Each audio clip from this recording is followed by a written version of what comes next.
Well, hello everybody. Welcome to the What's Making Money Now show. This is Tim Mai, aka Dr. Do Deals, and today I have a special guest with us, Andrew Coleman.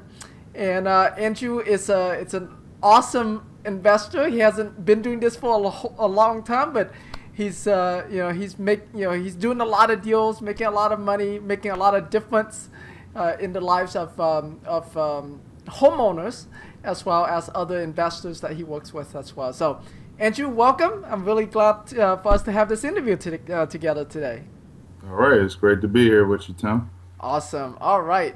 Well, Andrew, let's start out with sharing with everybody, a little bit about your background, where you're from, and we start with that. All right, cool. Well, yeah, I'm from the Maryland, D.C. area, known as the DMV area. I actually went to high school out there, and I went to Temple University. I graduated from there in '07, and actually didn't get into real estate until about 2008. So I'm what you would probably call a post-recession or post-crash investor. I think that phrase was coined by my good friend Kenny Rushing. So that's what you would call me. I didn't start investing in real estate until 2008. I started after. Actually, I got fired from my job, believe it or not.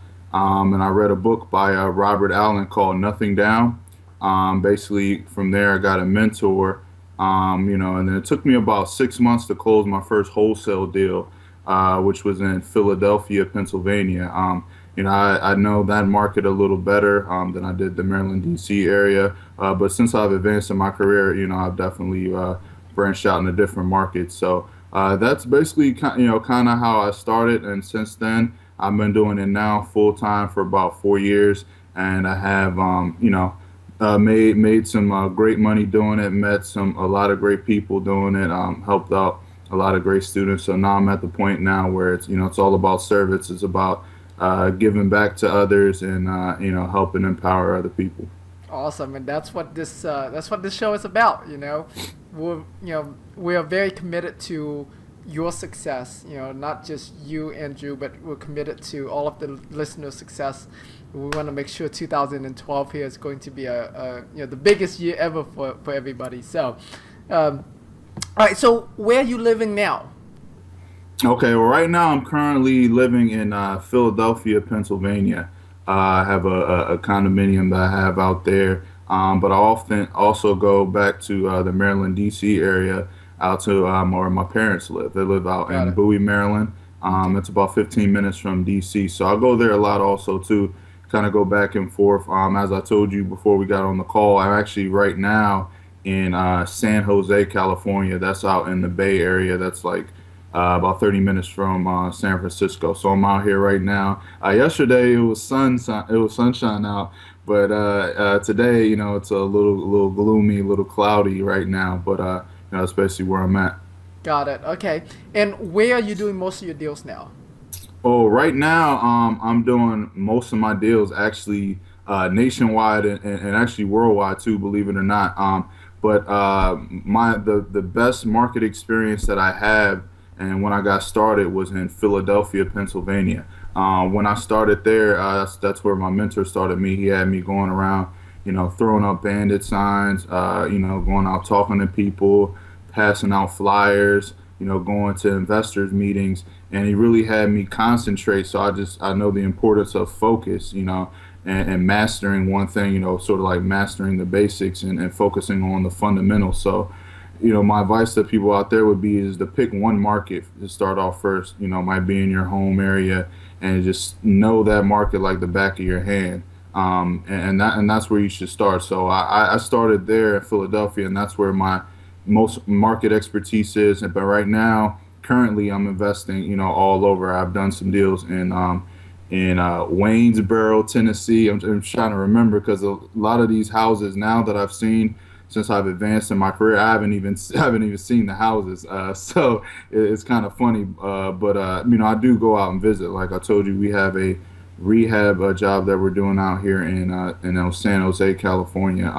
So right now I invest all over. Got it. Okay. So how many deals are you currently doing on average per month now? Right now, probably on average, I'm doing about probably about 10 to 15 deals a month.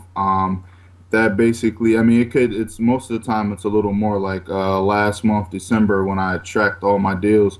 We did 37 deals, and that's just we did Wow. a lot. Yeah, we did a lot of co-wholesaale deals where it wasn't that much work. You know, the work wasn't very extensive. I basically, believe it or not, was on a Facebook group wholesaling houses full time.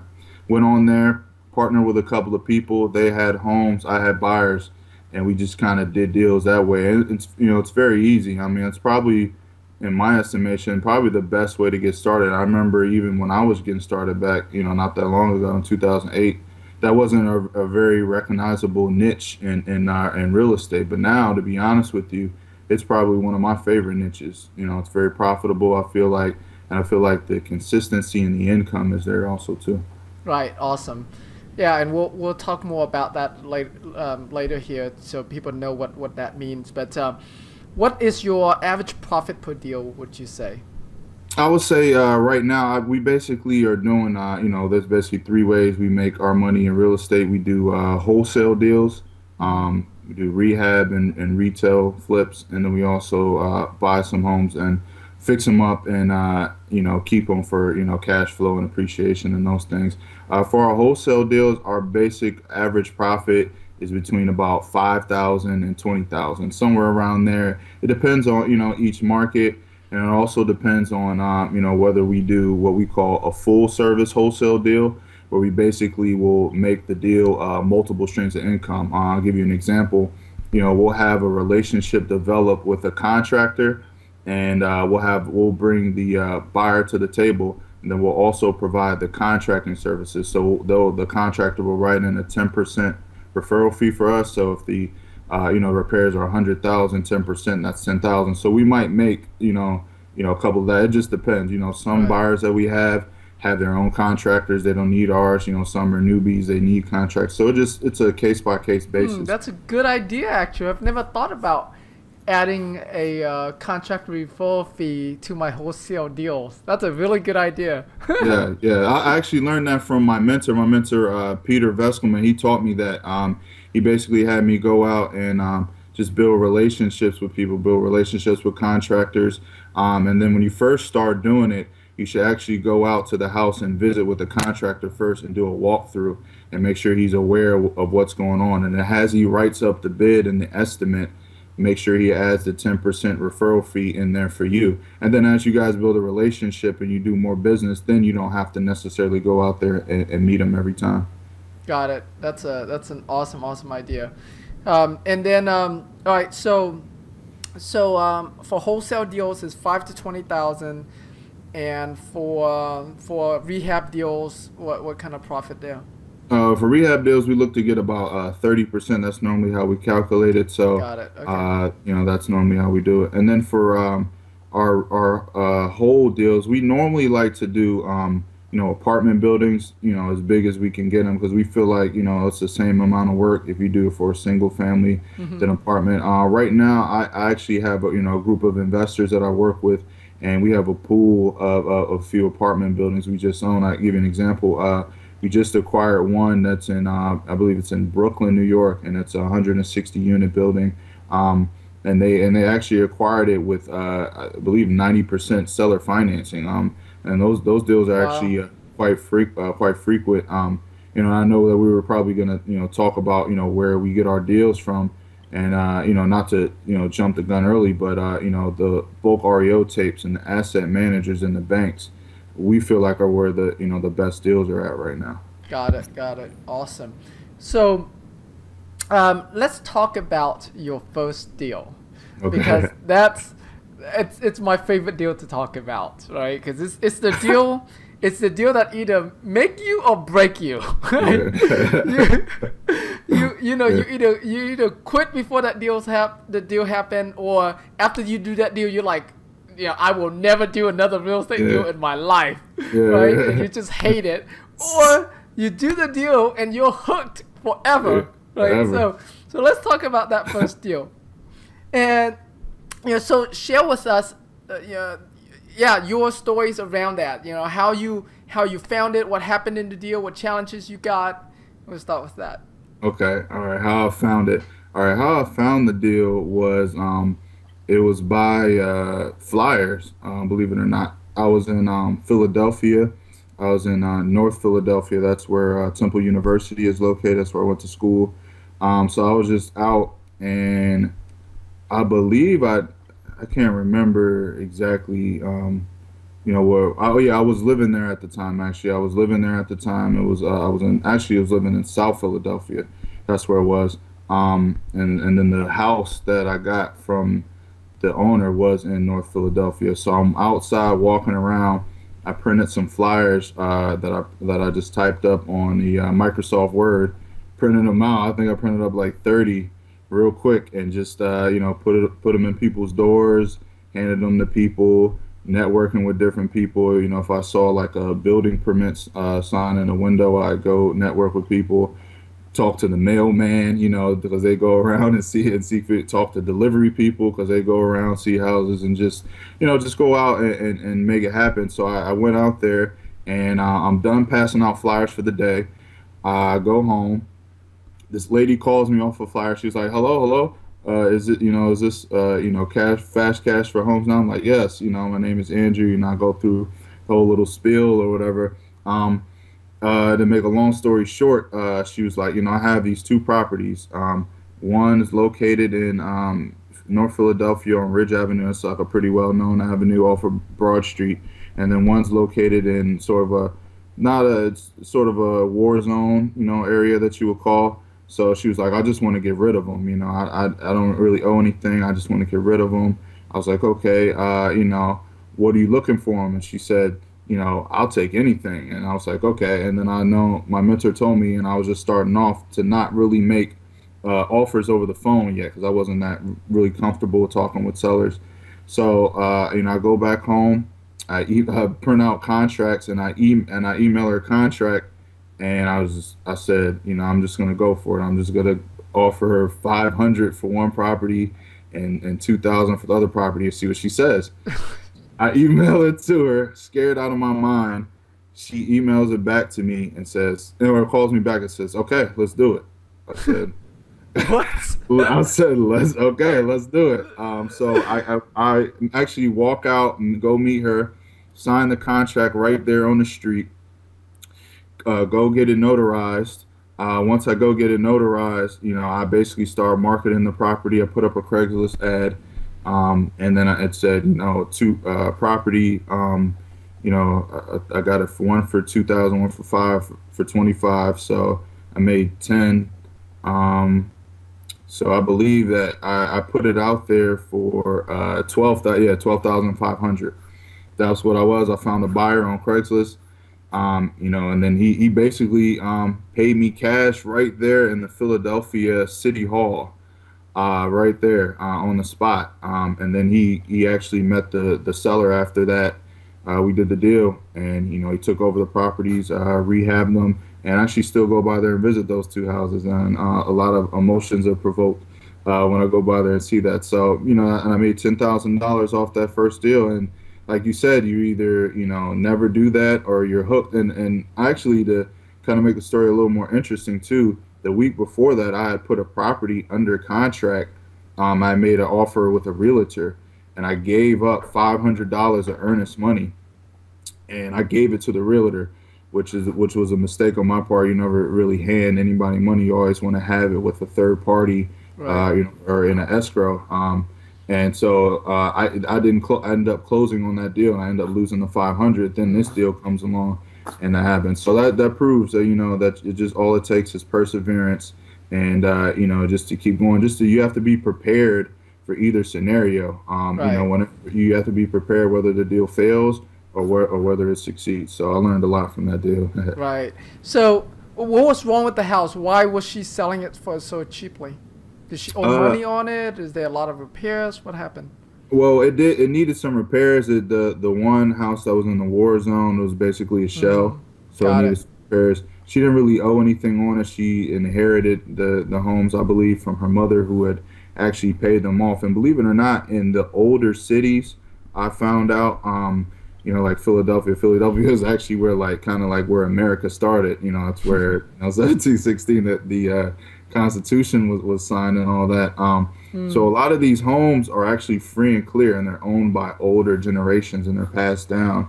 And a lot of them were bought. Like I checked the records, it's like 19, 59 bought for like $1, and you see it Oh, like yeah, and it's like and you laugh and it's funny, but it's also a lot of when you go out and look at the development of the neighborhoods, you see the development. The races around are different. The people are younger. It's more college and working professionals. So, and when you're a real estate investor, it's good to keep your eye on that type of stuff and continuously notice that because that could potentially be a profit generating idea for you. right, right, gotcha. Awesome. So I always like to find out. For me, I look at it as when whenever we have big events that happen in our lives, we there's it's like there's stars that lined up for us, right, in order for that event to happen. So I want to see if we can identify those stars, and so that way the listeners can try to sort of reverse engineer and purposely or intentionally create those stars, line up those stars for them so they can find, so they can do their first deal. Mm, So, so like one of the stars I saw lined up for you was having a mentor, right, to tell you what to do. mm. So that way, so that way that if anything wrong, you can ask your mentor about it, and you don't have to have fear. What other stars do you see lined up for you? What did you have anybody helping you in the business, helping you, drive you around, sort of like keeping you company? Any friends or peer group? Yeah, that's a great question. And it's funny. I actually did a interview with my good friend. Her name is Aman. She's a wholesaler out in Philly as well.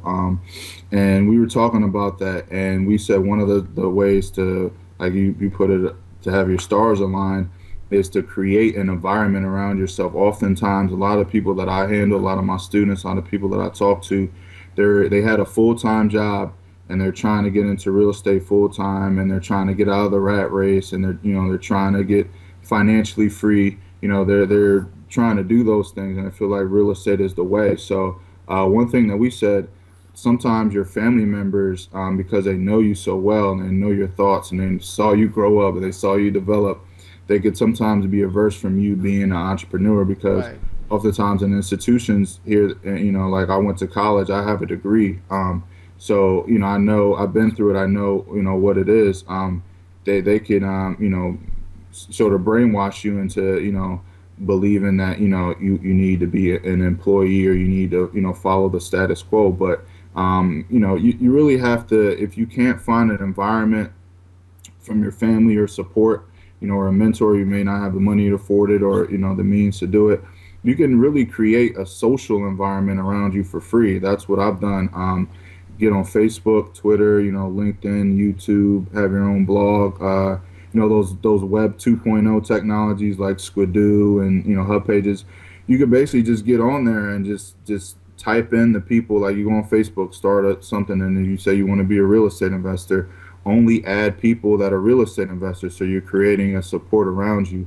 There's a lot of free sites that you can go to, like reiclub.com, and you can read some articles, read some videos, and watch some videos. That's what I did when I started off. I still do that to this day. I consistently am educating myself to try to, be up on the latest techniques and technologies. And I suggest people, to go to those free sites and basically read the articles and extract from there and create your own business model. Right. Take your own notes. Take down some info. Highlight the most important points to you, and get it done. And also too, go on these forums out here, and just develop relationships with people. Just go on there, out there, ask questions, give advice.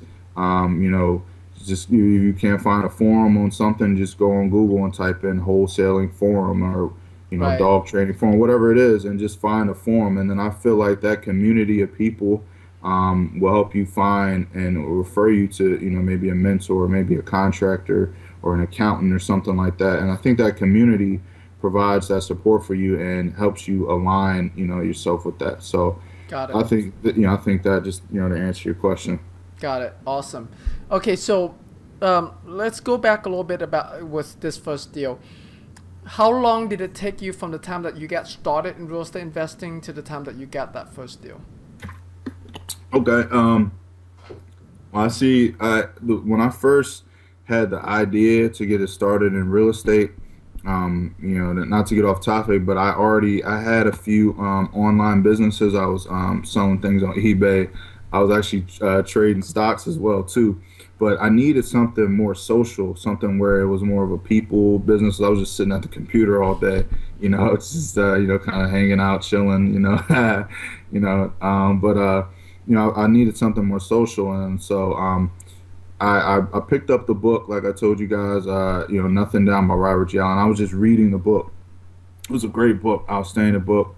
Just took notes, and then from there, I think in the book I had mentioned, if you want to get involved more, get a mentor, somebody who's actively doing deals, not somebody who's, who hasn't been there or who, and especially now, that's like such an important point nowadays, is to get, if you want to get a mentor or you're reading material, make sure that it is coming from a source that is actively doing deals right now, because a lot of people have that old mindset of, before the crash, before the bubble, and it's completely different, as you know. And I've learned a lot of things from people like yourself. I remember back, I was telling you, I took the 30 days challenge that you had out, Hmm. and it was great. And I closed a deal there. Actually, I made $500. I was happy. I made $500 from a wholesale deal that we did, during that time. So it was great stuff. But to get back to your question, um, once you get down, and I started reading that book, from there it probably took me about 6 months for me to close my first deal. It Got took it. 6 months, and it was a lot of frustration, of course, but I just persevered, and ever since then I never looked back. All right. So how many deals have you done since you got started in real estate investing? Well, to be honest with you, I actually have completely lost count. I mean, I've just got involved in. If you have to guess, If I, like if I have to just guess, it's definitely a couple of hundred deals probably I've done so that's far. awesome. And then like I told you, I've created the other streams, of income within the deals, and also to still hold on to a couple of apartment buildings as well. So I've done a couple of hundred. You want to count, the deals I did with my students, more, you know what I mean? Right. And I still do deals to this day. Like I just got off the phone with a realtor. We just got property under contract in Pennsauken, New Jersey. We got it under contract for 90,000, and just looking at the numbers, we're probably just going to wholesale it for probably get maybe 110 for it, because we did another wholesale deal around that area, and it was around the same round of numbers. So we're looking to make probably around like 20,000, from this wholesale deal, and Awesome. should be good. Awesome. That's awesome. Okay. So and let me see here.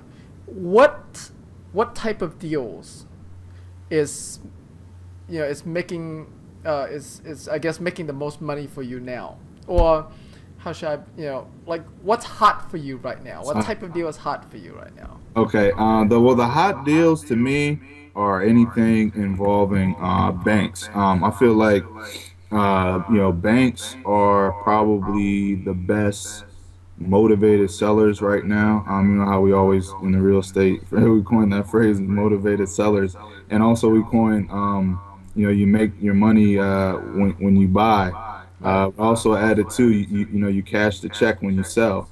So you got to learn how to do both equally. So, but I feel like the hottest niches right now are banks. Anything involving banks, because they have as going back and studying what happened in 2008 with the whole credit crises and the mortgage crises. It was basically what it was A bunch of people, made bad investments. For lack of a better term, just made bad investments basically, because right now a lot of people don't understand too. We're not in a cycle right now in terms of our economy. Like I said, I'm a post-recession investor, so it's good for me to know this. We're actually in a bubble economy, and the bubble economy is when the fundamentals don't match up with reality. And in reality, in 2008, people's income only rose 2%, but the housing prices rose 500%. So that's not sustainable. That's a bubble clearly. So with that being said, the result of that is what we're in now currently. Just they packaged up most of these mortgages, they put them together, and they also had the Moody rating system rate them as triple A ratings. So investors would come in and buy these investments, and there were mostly foreign investors that bought these investments. Uh, because of all of that, if you call any bank, if you just Google, REO department, asset manager, you know, um, you can basically get in contact with either a REO agent or an asset manager, and you just have to build a relationship with them. You just have to be nice, be courteous, treat them like a human being, and they'll tell you, there's just tons and tons and tons of inventory. So, I still do actively also deal with private sellers, like for sale by owners, people that might, own properties. Actually find some of those too in some of these bank tapes too. They'll be owned by some, sellers. You just have to, do your due diligence and your title check and all that stuff. So banks is Okay. probably are the hottest niche right now, Got Mark. it. So you're not talking about just banks in terms of like REOs that are listed on the MLS. You're talking about like bulk REO stuff, Right, right? Where right. you're going directly to the bank or to an asset manager, and they get they're getting you properties before they even put it on the MLS. Yeah, well, yeah, I'm talking about both though too. You're right. Single family REOs listed on the MLS, that's good too. Just any type of transaction where a bank is involved and they own an asset, your odds are pretty good on that one. Awesome. Okay. And your tip was just to go on Google and search for them and contact them and build relationship from there. Is that correct? Yeah, yeah. Just go on there. Just go on Google. Google whatever you need. With the area too. Also, like I was saying before, continue to use the Web 2.0 technologies and the social media, Facebook, Twitter.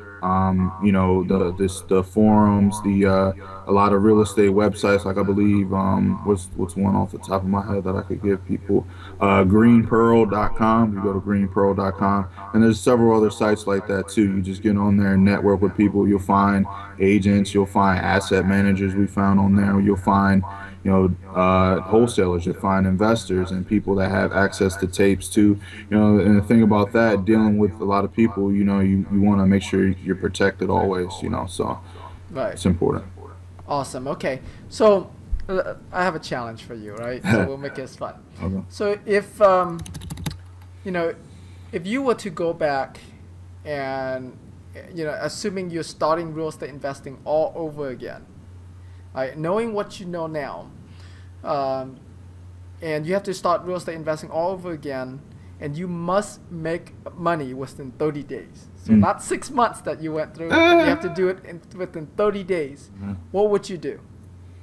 That's a great question. I often get asked that because people want to see the cash the fastest. They want to build up the cash reserves. That's good. That's good to do that. That's great. I would say the best thing to do, in my opinion, is to get out here and do some cold wholesaling. Just to get out here, and the reason I say So that. explain that to them real quick. What is co-wholesaling? Co-wholesaling is just networking with other wholesalers. It's basically when say I'm a wholesaler, and Tim's a wholesaler. I have a property that I just put under contract for $10,000. Tim has a buyer who is interested in buying my property. So the buyer buys the property for $20,000. Tim and I both make $10,000 and we'll split it 50-50. Tim gets 5,000, I get 5,000. And that's the best deal because oftentimes you won't even have to know a title company. Oftentimes you won't have to go out and see the house. Oftentimes you won't have to do a lot of stuff, but you'll be able to learn and you'll be able to network and build with somebody. So I feel like, and I've done deals, just clocking the time, as fast as what was I one as fast as 4 hours. We did a deal from a co-wholesale. So if you want fast cash, and especially dealing with a cash buyer, cash is always the quickest. So I would probably say a co-wholesale deal with a cash buyer. That's the quickest way to get money nowadays. Got it. Okay. So find a wholesaler that has properties, get hooked up with them, and then go out there. And how would you go about finding this cash buyer? Remember, you're starting out, so you have no buyers in your database. So how would you find this buyer? Okay, yeah, I would definitely go. I actually was actually say the number one thing you probably want to do, actually, the first thing is you want to find buyers yourself first, because I think that would benefit you more in the long run. So the first thing I would say is you go grassroots with it. Just go out here. The first thing I was taught, my first thing my mentor taught me is when you're driving around and you see these "We Buy Houses" sign, write down the number, ask some qualifying questions, and find out where they're buying, what areas, what their, investment strategy is, all that stuff. You also go on Craigslist, do the same thing. If you find the "We Buy Houses" signs and the wanted ad, call them and do the same thing. And oftentimes there will be other wholesalers that you find, but sometimes it will also be, the buyers. The one thing that I learned from you, matter of fact, Tim, just going out and contacting landlords, people that buy properties and have rental portfolios. Oftentimes, their buyer, they just kind of take down a house cash and toss it in the old portfolio and keep Yep. it moving. So that those would be the first things I would do is just to build that buyers list first. Got it. Okay. So build your buyers list. Find other wholesalers that have deals. Put the two of them together. Make your money. That's it. Right? Easy Exactly. enough. Easy. So what's your goal for 2012? Wow, that's a great question. That well, I will say this first. My goals and dreams have tremendously expanded. Since I started in real estate, so they are definitely I'm not ashamed of them, but they're definitely a lot different than where I expected they would be. 4 years ago when I started this. Like I told you, since I got involved in real estate, my real thing is helping other people out. So I actually took, a friend of yours, I'm sure, Preston Ely, I took his red pill life optimization formula.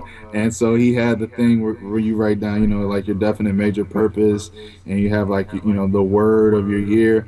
And so my theme in the word of year for me is community. So this is my year of community, 2012.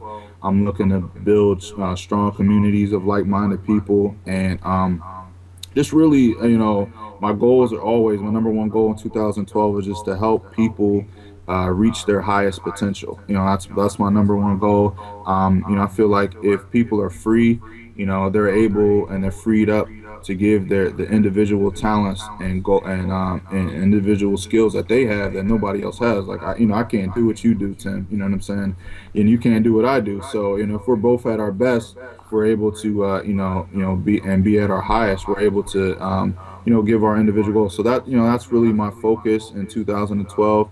I always and it's funny. I used to set goals, to be honest with you, with just like my goal this year is to make $1 million. I don't do that anymore. I've changed a lot of my goal setting. And the reason is because once you get in tune, with like the universe and spirituality and all that stuff, you'll see that out here, everything, and you live in abundance, everything is limitless. So there's no need to, place a limit on there, So how I go about setting my goals and all that stuff is I basically just start off with what feels good. If it feels good to say that I want $1 million this year, I'll go with that, and I'll always focus on constantly increasing that, vibration, so to speak. I'll always focus on constantly increasing. And I found that when I think like that and I take little small baby steps, it keeps me from being complacent. If you sit and no matter how much money you have, it really doesn't matter. Honestly, it doesn't matter who you are. It just matters what type of person you become. So Right. that's where my focus is always. Awesome. That's awesome. I love that you share that. Thank you so much. So, here's another big question for Okay. you. I know there's a lot of success secrets out there, right? And everybody has their own secret to success.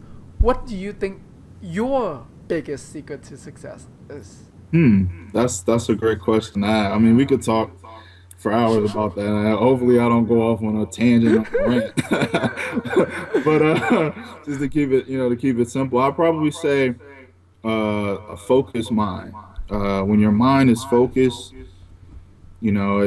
it really doesn't matter what goes on. One of my mentors told me, and I didn't believe him for the longest time when he said this. He said, when your attitude is right, the facts don't matter. I was like, what? I mean, I just couldn't wrap my mind around that. But it's so true, and you'll find that it is. And it's all because, like it says, nothing is good or bad. It's just, the way you think about it and your perspective that makes it that way. So I would say the number one success secret, in my opinion, is just relentless focus of mind. Just constantly, if you're washing the dishes, your mind should be squarely focused on just washing the dishes, being present in the moment, feeling the water running down, and feeling your hands washing the dishes. So to me, the number one thing is purely just a mind focus. Got it. Thank you so much. Awesome. So we're gonna wrap up this show now. Do you have any contact information or website would you like people to hit you up on Facebook or anything that you want to give out? Yeah. Actually, yeah, that's probably the best way to hit me up is on Facebook. You can hit me up on Facebook at facebook.com / the REI Kid, and that's TheReikid. All right. Awesome. How old are you, Andrew? I'm 26. I'll be 27 in 26. June. Darn, you're young. You're 10 years younger than I am. Awesome. Yeah. Okay. Yeah. So you totally can call yourself a kid. Absolutely. For now, right? For now. Yep. Awesome. Okay. Well, thank you so much. This has been an awesome interview. I enjoyed a lot. I learned a lot from you. I hope the people listening to this also learned a lot as well.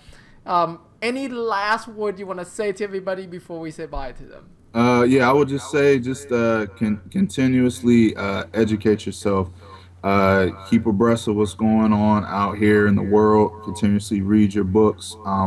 If you're any type of spiritual or religious, continue to pray. And continue to have faith. Because the world is definitely different from what it used to be, and it's not a scary thing. It's really a great thing, and it's a great time to be alive. So that's what I feel.